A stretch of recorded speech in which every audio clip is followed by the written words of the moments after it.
Yeah. All right. But I think we have to add something to that. In 1957, we really hadn't climbed it all together, and it's really funny reading some of these books that tell about how we went out and trained, and we waited for Harding to come back, and he didn't come back, and so we just did it anyhow. We had climbed very little that spring, and we were catalyzed by the fact that Warren was coming back, and we knew if we didn't do it, he was going to do it. He was here every weekend. And so we went up there basically with no real training under our belts, but we graduated from Converse All-Stars to some decent climbing shoes at any rate. All right. Another question we had was, let me see here.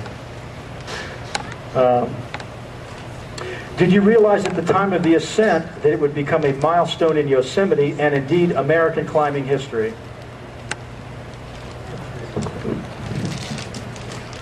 All I can say is it's a big surprise to us.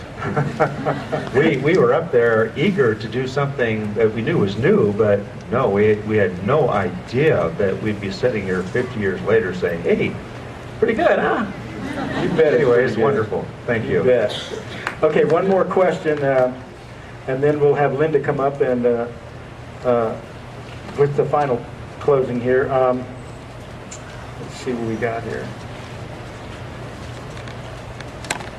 In hindsight, was there anything you wish you had done differently in preparation for or on the climb itself?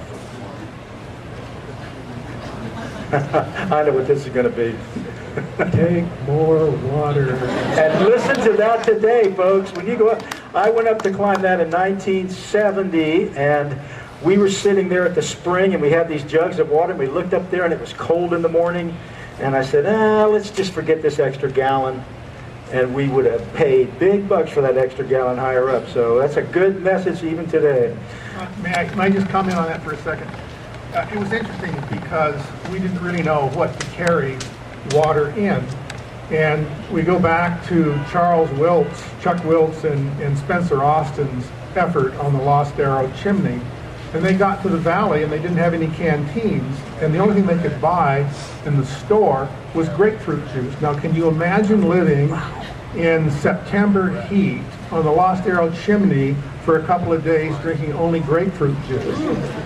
So at that point, I went out to try and buy some containers. And polyethylene containers were fairly new at that time. And a gallon bottle cost $16, and a half-gallon bottle cost $13. And we still have them. And when you look at them, you think they were made in Russia in probably 1960. They look that crude. But it was quite an expense at that point. So we ended up, the third gallon of water basically was an Army trench disposal bag put in a canvas bag. All right. But so that somewhat limited our water supply. Okay, great. Thanks, guys. Linda has some final introductions to make. Thanks very much. I want to just take a moment right now to again, I'd love a round of applause for these people made this event happen, but these people did too. Tom Evans and Ed Whittle. Thank you, thank you, thank you, thank you. Ed especially, every week, it's magic. He makes all these shows happen, and thank you for that. And thank you, Tom, for that great emceeing of the event. At this point, we're going to wrap things up, and we'd like to invite a very esteemed person to come kind of put this in perspective as to this was great, historic in Yosemite and America, but there's other ramifications, like I said, to this accomplishment. And I'd like to invite to the podium an American Alpine Club past president, Nick Clinch, who grew up, he was lucky enough to learn to climb Yosemite. He did a lot of climbing here. But he used what he learned here to go on to maybe taller and farther reaches of the climbing world. He was the leader of some of the most successful expeditions, mountaineering expeditions in later years. He was the leader of the expedition that gave America its only first ascent of one of the 8,000-meter peaks in the world. There's only 14 of those. He was the leader of the team that made the first ascent of Hidden Peak in Pakistan. And also he was a leader of an expedition to climb many of the highest points of Antarctica. So please welcome Nick Clinch.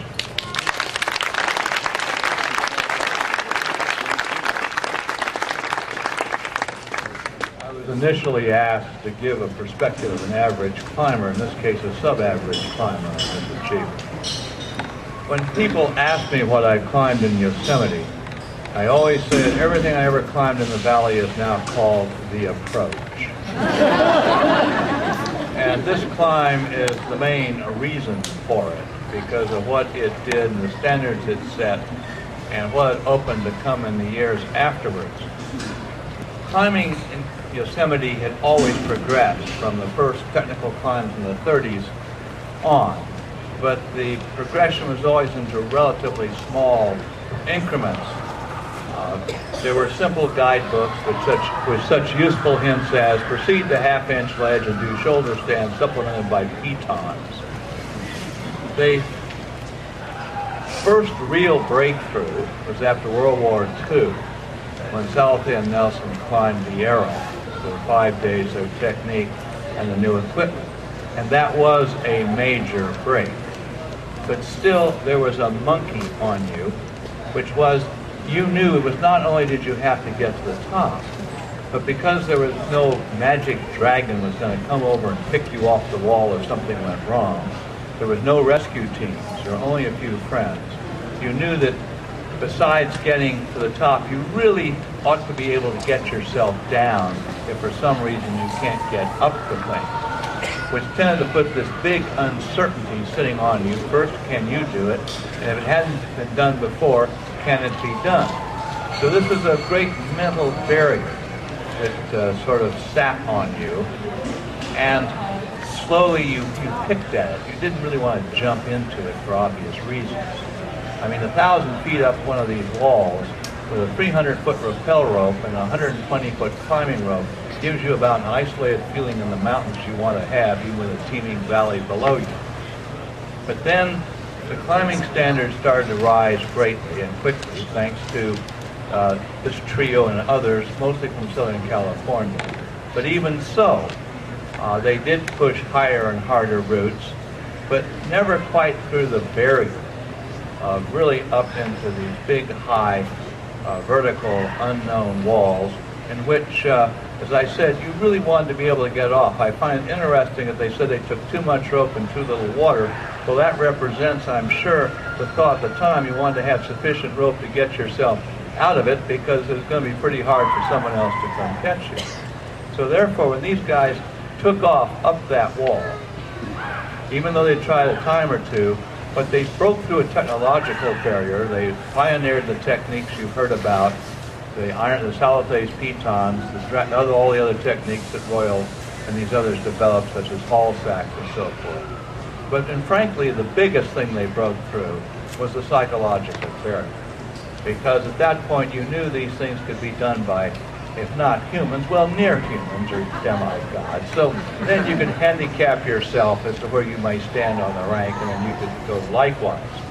So in this sense, it was a tremendous accomplishment, both physically and, frankly, in my opinion, mentally. It took a lot of courage to just sort of throw yourself up into the unknown like that with the gear and the stuff that they had. And I know because I was around at that time. So I think they deserve great praise for this breakthrough and a tremendous contribution to American mountaineering. But there is one dirty secret they have, and I debated about telling you this, because it might cut a little of the edge off their reputation. And that is, they're all three very nice guys. We should have such examples. Thank you.